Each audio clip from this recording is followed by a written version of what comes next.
이번 시간에는 마야가 가지고 있는 넙스 모델링에 대한 가장 기본적인 소개를 해드리도록 하겠습니다. 사실 이 마야 모델링 쪽 강의는 기본적으로 폴리곤 모델링을 베이스로 해서 모든 학습을 전개를 할 겁니다. 하지만 그래도 마야 초보자분들은 어느 정도는 넙스 모델링이 가지고 있는 그 기본적인 특징은 알아둘 필요가 있습니다. 제가 넙스 모델링과 관련돼서 더 이상 다루지 않는 이유가, 일단 넙스 모델링 방식 자체가 초보자분들이 접근을 하기에는 기술적인 난이도가 상당히 많이 높다고 볼 수 있습니다. 그리고 현재 마야가 가지고 있는 넙스 모델링 기능 자체가 수년 이상, 10년 가까이 업데이트가 안 되고 있는 상황입니다. 그러니까 마야 초창기 시절에 가지고 있었던 이 넙스 모델링 기능이 거의 변함없이 계속 유지가 되어 있다는 뜻이죠.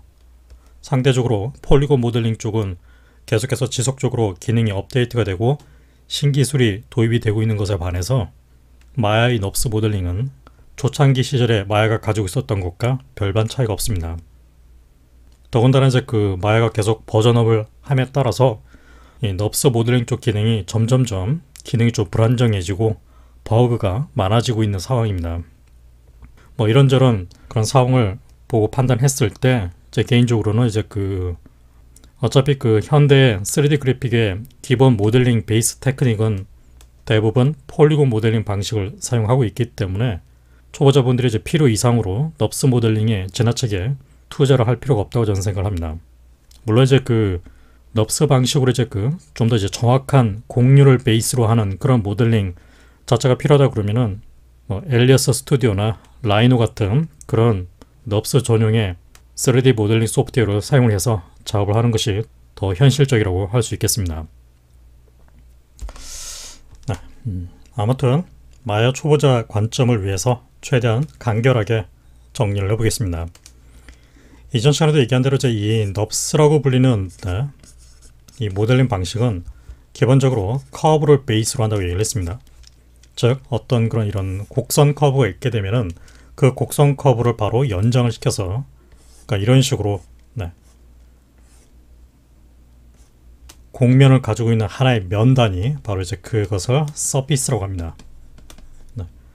바로 이렇게 커브가 가지고 있는 모양을 베이스로 해서 두께가 없는 면 구조로 모든 형태를 만들도록 되어 있다는 얘기죠. 이 어떤 곡률을 갖고 있는 그런 품질이 굉장히 높기 때문에, 품질 자체가, 그래서 이 곡선이 상당히 중시되는 그런 성격의 이 산업 제품 모델링 분야에서 거의 독보적으로 사용이 된다고 볼 수 있습니다. 하지만 이 두께가 없는 서피스 형태로 작업이 이루어지다 보니까 영상 관점에서 사용하기에 불리한 그런 특징도 있습니다. 첫 번째가 기본적으로 두께를 가지고 있는 상태로 모델링을 할 수가 없습니다. 폴리곤 같은 경우는 손쉽게 기본 형태를 베이스로 해서 손쉽게 두께를 만들어낼 수 있지만은 넙스 방식은 기본적으로 두께 개념이 없습니다. 두 번째가 완전히 닫혀있는 구조로도 역시 형태를 만들 수 없습니다. 이전에도 제가 보여드린 대로 폴리곤 오브젝트 같은 경우는 완전히 닫혀있는 형태로 면이 만들어지게 되죠. 기본적으로 폴리곤은 바로 삼각형을 베이스로 하는 그런 기하학적인 특징을 그대로 갖고 있기 때문에 이 형태를 계속 이어서 접합을 해 나가게 되면 결국 패곡된 닫혀있는 구조로 손쉽게 만들어낼 수가 있습니다. 하지만 넙스 같은 경우는 커브를 베이스로 하고 있기 때문에 현실적으로 닫혀있는 구조를 만들 수가 없습니다. 생각을 해보게 되면 모든 커브는 바로 시작점과 끝점이 있죠. 스타트 포인트가 있으면은 바로 끝나는 지점이 있습니다. 시작 부분과 끝 부분이 명확하게 하나의 정보로 존재한다는 얘기죠. 그 특징이 그대로 서피스 구조 안에서도 똑같이 나오게 됩니다. 그래서 초보자분들이 이런 넙스 방식의 모델링이 가지고 있는 근본적인 문제를 생각하지 않고 그냥 폴리곤 모델링처럼 쉽게 접근을 하게 되면 사실상 제대로 된 형태를 만들어낼 수가 없습니다. 대부분 아주 엉망인 데이터 자체가 거의 말이 안 되는 수준으로 결과가 나올 수밖에 없습니다. 저는 여기서 어떤 본격적인 성격의 어떤 작업을 보여드리는 게 아니라 개념적인 성격의 작업을 보여드리는 게 목적이기 때문에 기본적인 관점에서 이 넙스 모델링이 이루어지는 그 과정을 한번 보여드릴 생각입니다. 아무튼 이제 이 넙스가 커브를 베이스로 한다고 얘기를 했었죠. 그래서 이 마에서는 이제 그 커브라고 불리는 형태로 만들어내기 위해서 크리에이터 메뉴에 보면 바로 커브 툴이 있습니다.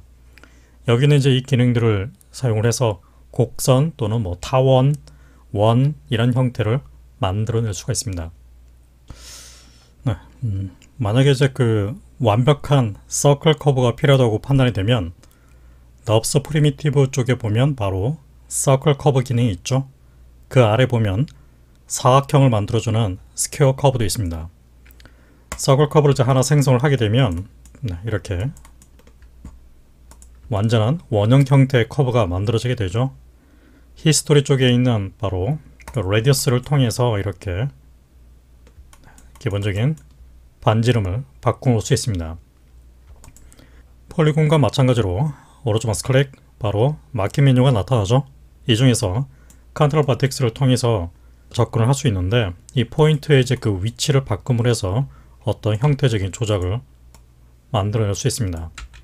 뭐 이런 식으로 Shift 키를 눌러서 하나씩 건너뛰면서 선택을 한 다음에 스케일 툴을 사용해서 이렇게 스케일링 방식으로도 형태를 바꿀 수도 있습니다. 물론 이제 동시에 이렇게 회전 툴을 사용해서도 역시 형태를 바꿀 수도 있습니다. 이 컨트롤 버텍스가 가지고 있는 그 모양 중에서 보면은 바로 사각형 형태를 가지고 있는 모양이 있죠. 이 형태가 바로 스타트 포인트를 뜻하게 됩니다. 즉, 이 커브가 수학적으로 계산이 되는 시작점 위치라는 얘기죠. 그 옆에 있는 이제 U는 이 커브가 가지고 있는 기본적인 그 좌표 방향성이라는 것이 존재를 하게 되는데, 기본적으로 이제 넙스 같은 경우는 U와 V라고 불리는 좌표 방향성을 갖고 있습니다. 그러니까 일반적인 그 지오메트리 데이터는 X, Y, Z라는 그런 형식 이름을 갖고 있죠. 이제 그런 개념과 이제 유사하게 이 넙스 서피스에서는 U 또는 V라고 불리는 UV 좌표 시스템을 갖고 있습니다. 기본적으로 이제 그 커브는 U 방향성을 가지도록 되어 있습니다. 지금 구조상 봤을 때는 완전히 닫혀있는 구조처럼 느껴지죠. 다시 이제 히스토리 쪽에 보면 바로 이 수입 값을 통해서 지금 이제 360도 한 바퀴를 회전을 해서 서클 커브를 만들도록 되어 있는데, 값을 이렇게 낮춰서 제한적인 각도 범위 안에서만 커브가 만들어지도록 할 수도 있습니다. 180도로 지정을 하게 되면 결국에는 반원 형태로 만들어지게 되죠. 그에 따라서 스타트 포인트 위치도 바뀌면서 이 포인트가 가지고 있는 간격도 그에 따라서 달라지는 걸 알 수 있습니다.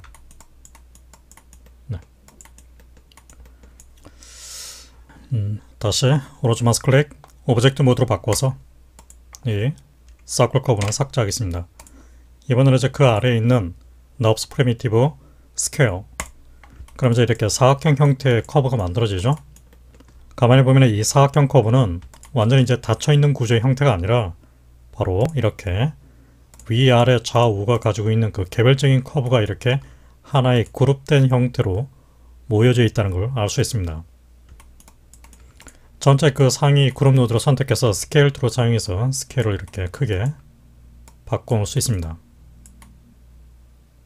뭐 역시 이제 그 개별적인 커브가 가지고 있는 컨트롤 버텍스를 통해서 이런 식으로 형태를 변형을 할 수도 있겠죠.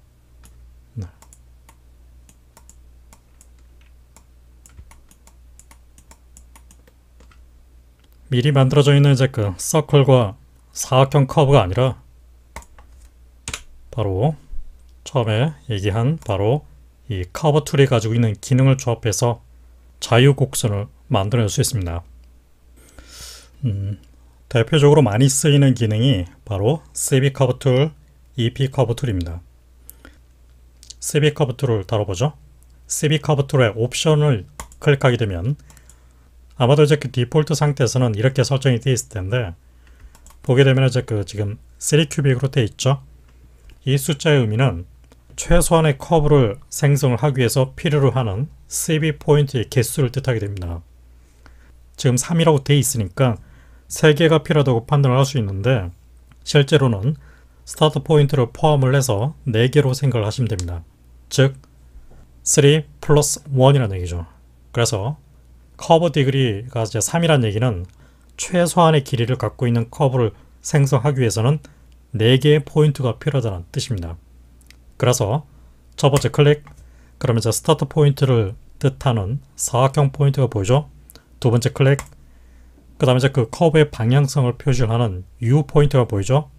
세 번째 클릭, 그러면 이제 일반 세배 포인트가 보입니다.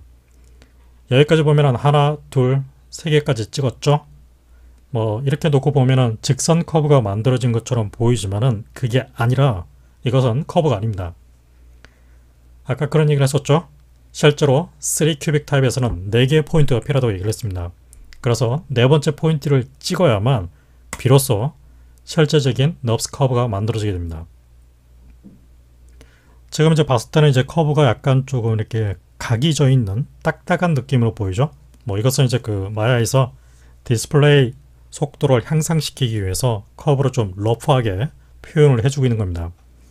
키보드 상에서 3번 키를 누르게 되면 바로 이 커브의 가장 이제 깔끔한 상태의 공유를 확인할 수 있습니다. 다시 1번 키를 누르게 되면 아주 러프한 상태로 표시가 됩니다. 2번 키를 누르게 되면 1번과 3번 사이 정도 되는 그런 품질로 디스플레이가 바뀌게 됩니다. 3번 가장 품질이 좋죠. 아무튼 이 상태에서 이제 다시 그 다음 포인트를 찍게 되면 이제 커브가 계속해서 찍을 때마다 클릭 할 때마다 이제 커브가 연장이 됩니다. 네. 더 이상 이제 그 커브를 생성하지 않을 거라고 그러면은 ESC 키를 누르거나 또는 엔터 키를 눌러줍니다.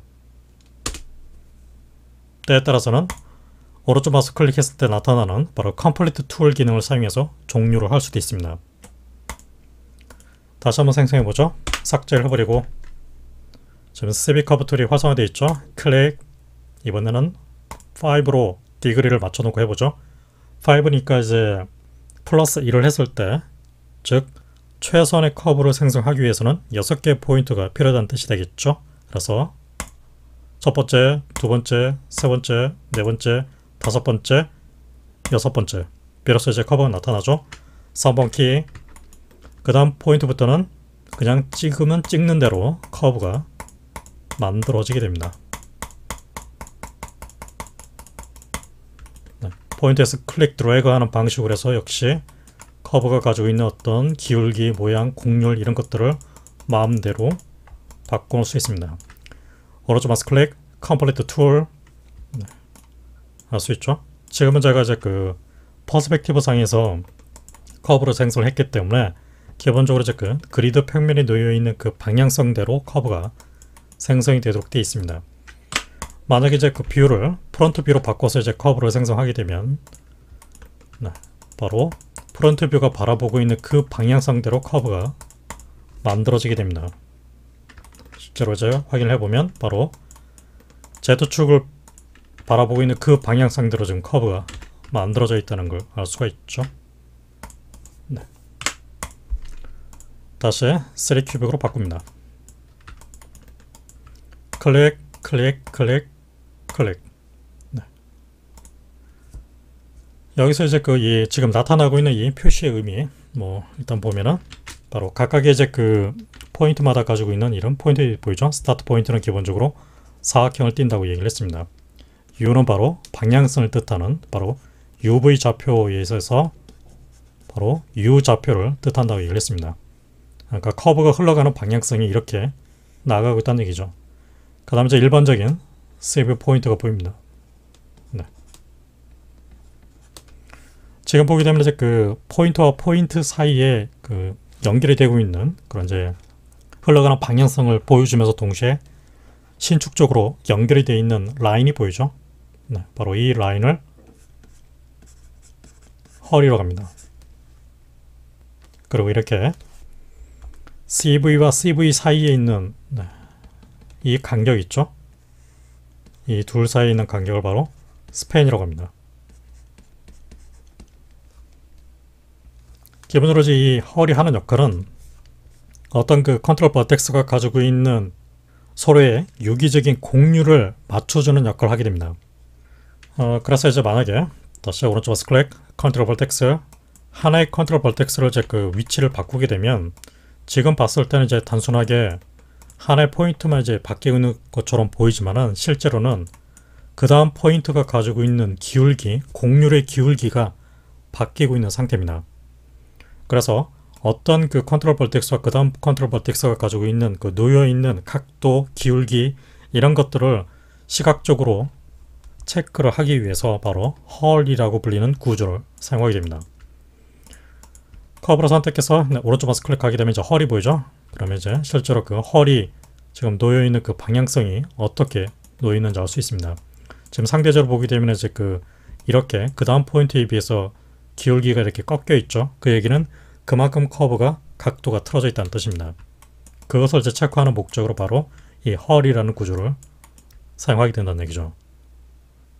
그래서 이제 가만히 보면은 이 넙스 커브는 각각의 이제 포인트가 이제 개별적인 존재로서 독립적으로 존재하는 게 아니라 사실 포인트와 포인트 사이에는 서로의 그 기울기, 바로 이제 흔히 그것을 탄젠트라고 표현을 많이 하게 되는데 그 기울기에 따라서 전체 커브가 신축적으로 바뀌도록 되어 있다는 걸 알 수 있습니다. 다시 컨트롤 벌텍스, 하나의 벌텍스 포인트를 위치를 바꾸게 되면 이제 그에 따라서 헐을 체크를 해보면 그에 따라서 포인트와 포인트 사이에 놓여있는 그런 유기적인 각도, 기울기의 그 차이가 그대로 바뀐다는 걸 알 수 있습니다. 그러니까 이런 식으로 이제 그 커브의 모양을 변경하게 된다는 얘기죠. 그리고 이런 구조의 특징은 단순히 커브뿐만 아니라 이 커브를 베이스로 해서 어떤 서피스가 만들어졌을 때도 이런 특징이 그대로 구현이 됩니다. 오브젝트 모드 커브로 삭제를 하고 이번에는 라이트 뷰로 이동을 해서 다음같이 클릭을 클릭해서 이런 식으로 곡선을 만들어 보죠. 네. 컨트롤 벌텍스 위치를 바꿔서 커브가 가지고 있는 어떤 곡률의 느낌을 바꿔주도록 합니다. 네.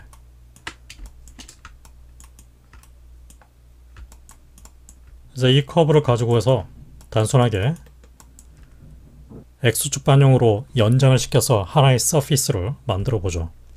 얘기한 대로 이제 그 넙스가 모델링 되는 기본 방식 자체가 커브 모양을 먼저 만들고 그 다음에 그 커브의 모양을 토대로 해서 면을 연장을 해서 익스텐드를 시켜서 형태를 만드는 방식이라고 얘기를 했습니다. 이렇게 커브가 만들어지면 이제 그 커브가 가지고 있는 기본적인 모양은 바로 컨트롤 벌텍스를 통해서 형태를 바꾸게 되는데 그것 외로 커브가 가지고 있는 이 모양 자체를 뭐 잘라내거나 접합을 하거나 그런 과정을 진행하기 위해서 바로 모델링 메뉴에 있는 커브 메뉴에 있는 기능을 사용하게 됩니다. 그러니까 이제 이 커브 메뉴에 있는 기능들이 결국 사용자가 만든 그 커브의 모양을 구조적으로 바꾸는, 편집하는 역할을 하게 된다고 생각하시면 됩니다. 저는 지금 이 모양을 구체적으로 바꿀 생각이 없기 때문에 이 모양을 그대로 이용을 해서 서피스를 만들어 보죠. 서피스를 만들기 위해서 바로 그 옆에 있는 서피스 메뉴를 사용하게 됩니다. 바로 여기 있는 이 메뉴 기능을 통해서 어떤 커브로부터 서피스 구조를 생성할 수 있습니다. 단순히 저는 이제 이 커브 모양을 사용해서 연장하는 게 목적이기 때문에 그럴 때 사용하는 기능이 바로 로프트 또는 익스트루드입니다. 익스트루드 기능을 사용해보죠. 익스트루드에서 옵션을 열어서 레서 세팅, 여기서 이제 제가 원하는 것이 X축 방향으로 이제 그 면을 연장하는 게 목적이기 때문에 그럴 때는 바로 디스턴스 방식으로 사용을 해서 바로 디렉션을 스페시파이, 바로 제가 원하는 게 이제 X축이죠. 그래서 디렉션 벡터를 X축으로 맞춰놓고 적당한 길이를 입력을 해줍니다. 예를 들어서 50, 익스트루드 렌스로 50을 준다는 얘기는 결국 주어져 있는 방향대로 50이라는 그 숫자만큼 면을 생성한다는 뜻입니다. 그리고 이제 아웃풋 지오메트리 타입은 바로 제가 지금 하는 방식이 넙스이기 때문에 넙스로 체크를 해둡니다. apply. 그러면 이제 그에 따라서 이렇게 그 모양대로 연장이 되어 있는 상태를 얻을 수 있죠. 이렇게 이제 그 넙스 서피스 관련 명령을 실행하게 되면은 해당 그 만들어져 있는 서피스에는 역시 히스토리, 컨스트럭션 히스토리가 붙도록 되어 있습니다. 보게 되면 이제 디렉션 -1을 하게 되면 그 반대 방향으로 이렇게 면이 만들어지게 되죠. +1을 했을 때는 보게 되면 이 면 방향이 지금 시커멓게 보이고 있는데, 이전에도 얘기한 대로 이제 그 기본적으로 마에서는 면 방향이 이제 뒤집혀져 있는 경우, 즉 카메라가 바라보는 시점상 봤을 때 면 방향이 반대로 누워 있으면은 해당 면은 새까맣게 보인다고 얘기를 했습니다. 정상적인 면은 정상적인 이런 쉐이딩, 라이트 그레이 색상으로 나타나게 되죠. 지금 이제 +1로 하니까 지금 면이 뒤집혀져 있는 상태로 나오고 있는데 -1 방향으로 바꿔놓죠. 그럼 이제 정상적인 쉐이딩 상태로 보이게 되죠.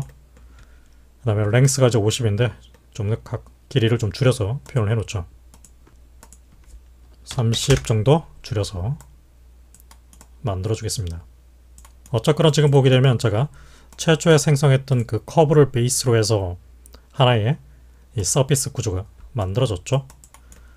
지금 이 상태에서 이 커브와 익스트루드 페이스 이 두 개의 결과물은 컨스트럭션 히스토리 관계에서 서로 묶여 있는 상태입니다. 결과물에 해당되는 서피스로 선택을 해서 바로 창을 레이아웃을 사이드 바이 사이드 타입으로 바꿔놓고 이쪽에 있는 면을 바로 노드 에디터 타입으로 바꿔줍니다. 또는 패널 쪽에서 패널 타입을 노드 에디터로 선택을 해줘도 되겠죠. 익스트루드 서피스 쉐이프 노드로 선택해서 인풋, 아웃풋, 클릭 그러면은 바로 방금 전에 제가 생성했던 그 커브 모양을 베이스로 해서 익스트루드라고 불리는 이 노드의 기능에 의해서 서피스 구조가 생성이 되어 있다는 걸 알 수 있습니다. 따라서 만약에 이제 이 커브가 가지고 있는 그 이렇게 위치가 바뀐다든가 그러면 그에 따라서 결과물에 해당되는 익스트루드 서피스 형태도 위치가 바뀌게 되죠. 또한 컨트롤 벌텍스 타입으로 컴포넌트를 바꿔서 컴포넌트의 위치가 바뀌게 되면 그에 따라서 만들어지는 익스트루드 서피스에도 영향을 준다는 걸 알 수 있습니다. 바로 컨스트럭션 구조에서 서로 묶여있는 구조이기 때문에 그 영향을 그대로 이렇게 받게 된다는 얘기죠.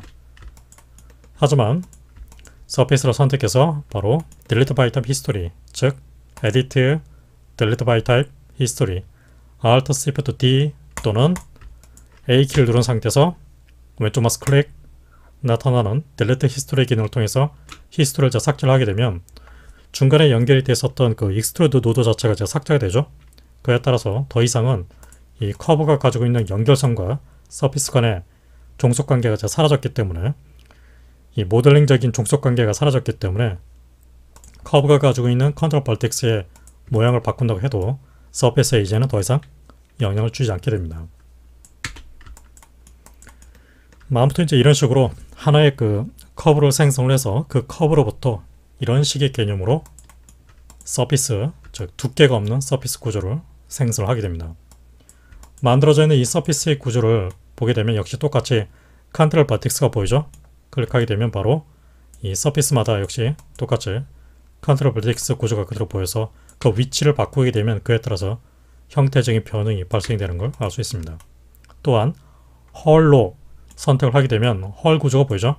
하나의 헐 구조를 이제 라인을 클릭하게 되면 그 헐을 공유하고 있는 연속적으로 연결이 되어 있는 모든 컨트롤 벌텍스가 한꺼번에 선택이 됩니다. 뭐 그에 따라서 이런 식으로 바뀌게 되겠죠. 다시 오브젝트 모드 삭제. 커브도 삭제를 하고 아까 처음에 생성을 했었던 바로 납스 프리미티브 서클 커브를 생성을 해서 레디어스를 증가시켜서 바로 이 모양으로부터 익스트루드를 한번 해보도록 하죠. 커브로 선택해서 서피스, 익스트루드, 저는 이제 그 익스트루드를 하고자 하는 방향이 역시 디스턴스 방식으로 해서 이번에는 X축이 아니라 Y축을 기준으로 해서 이렇게 50만큼 지정을 해서 만들어 보겠습니다. 그럼 이제 그에 따라서 이제 그 실린더 형태하고 굉장히 유사한 모양으로 결과가 나오게 되죠. 사실상 이제 이 모양은 바로 넙스 프리미티브가 가지고 있는 실린더하고 같은 역할을 하게 됩니다. 여기서 이제 그 실린더를 하나 제가 생성을 해서 결과를 보게 되면 보시다시피 이제 그 모양이 이렇게 지금 보게 되면 이제 그 위아래 뚜껑을 갖고 있는 형태로 만들어지게 되죠. 네. 보게 되면 이렇게 위아래 면이 같이 독립적으로 따로 떨어져 있는 형태로, 물론 이제 그 시각적으로 보기에는 완전히 솔리드한 그런 접합 상태로 보이지만은 실제로는 그렇지 않다고 얘기를 했습니다. 즉, 이 넙스 모델링 방식에서는 완전히 닫혀 있는 구조로 생성할 수 없다고 얘기를 했습니다. 그래서 위쪽 뚜껑, 아래쪽 뚜껑이 만들어지면서 이렇게 실린더 형태가 나오죠. 만약에 이제 그 위쪽, 아래쪽 뚜껑 자체를 없애버리면, 딜리트를 하게 되면 결국 만들어지는 모양은 이렇게 원기둥 형태의 그런 파이프 같은 형태로 만들어지게 되고, 이것은 제가 방금 전에 익스트루드를 통해서 서클 커버를 통해서 익스트루드를 해서 모양을 만든 것과 사실상 똑같은 겁니다.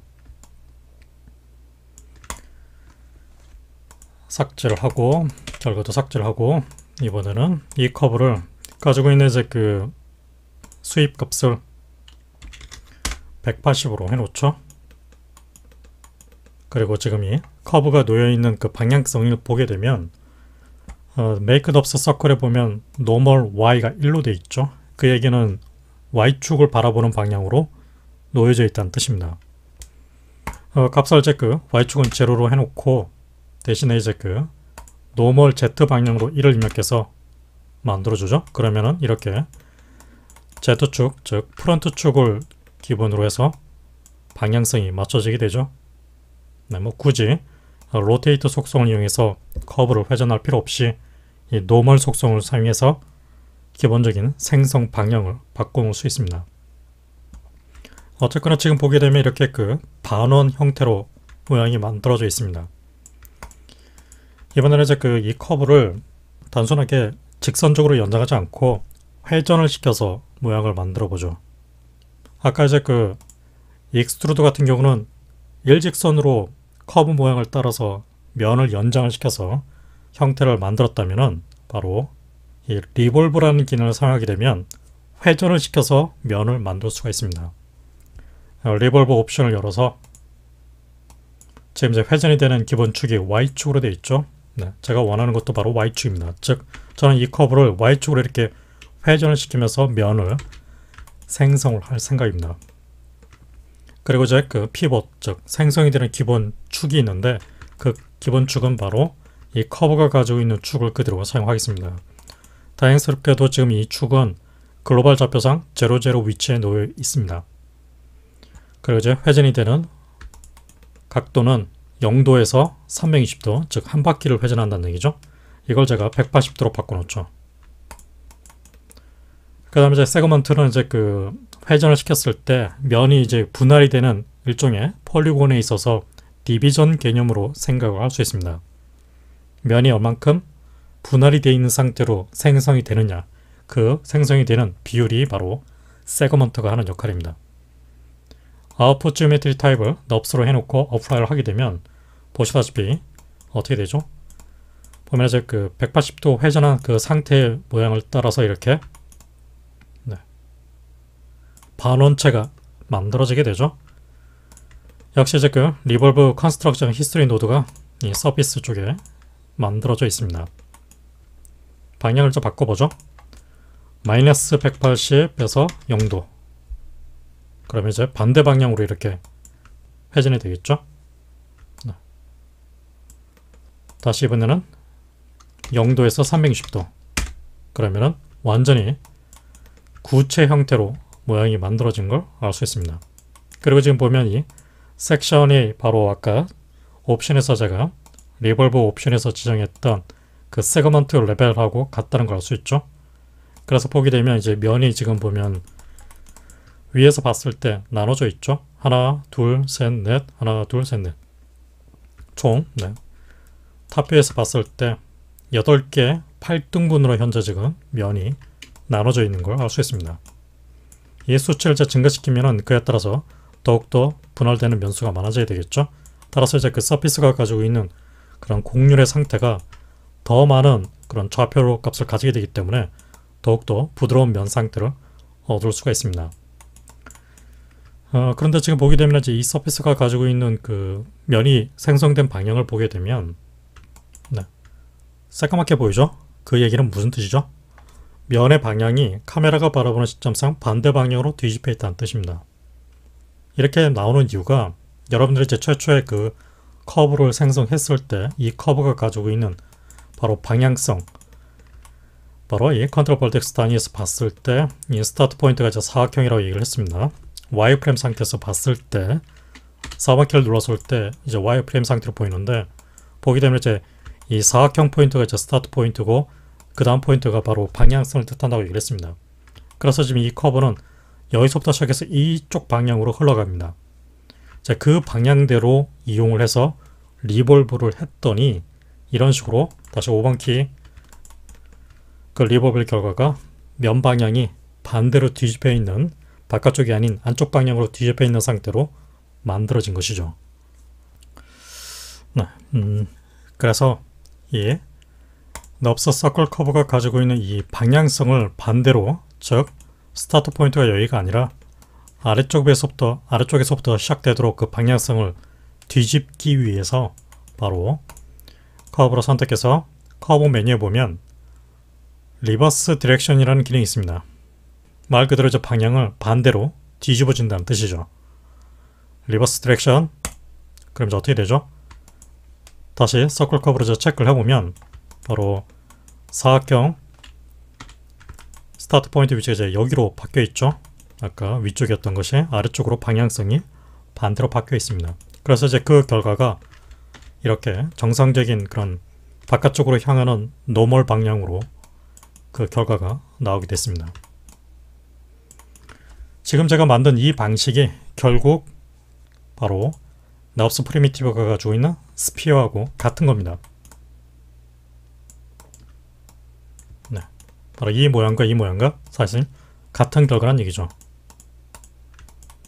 근본적으로 이제 이 스피어가 가지고 있는 이제 그 스타트 스윕, 엔드 스윕 값을 통해서 역시 똑같이 이제 180도로 분할이 되어 있는 상태를 얻을 수 있는 것과 똑같은 개념으로 이 리볼브 서피스가 가지고 있는 리볼브 컨스트럭션 히스토리가 가지고 있는 엔드 스윕 값을 조절해서 역시 이런 식으로 일정 각도로 열려있는 형태로 만들 수가 있죠. 역시 이제 마찬가지로 이 스피어에 대해서도 근본적으로 넙스가 완전히 닫혀있는 구조로 만들 수 없다는 그런 특징이 그대로 나타나고 있습니다. 보시다시피 완전히 닫혀있는 구조, 설령 이제 이 리볼브 서피스에 대해서 히스토리를 이렇게 제거한다 하더라도 딜레트 히스토리, 그래도 여전히 지금 이 넙스 서피스는 완전히 닫혀있는 구조가 아닌 부분적으로 잘려져 있는, 절단이 되어 있는 구조로 만들어지게 됩니다. 보게 되면 이제 이 굵은색 라인이 보이죠? 이 굵은 라인이 보이죠? 상대적으로 다른 라인이 가지고 있는 그 굵기에 비해서 좀 두껍다는 걸 알 수 있습니다. 기본적으로 이제 이 두꺼운 라인이 실제로 면이 잘려져 있는, 절단이 되어 있는 부분을 뜻하게 됩니다. 그리고 이제 이 넙스 서피스에서는 이렇게 면이 분할이 되어 있는 이 라인들이 있죠? 이 라인들을 바로 아이소팜이라고 하게 됩니다.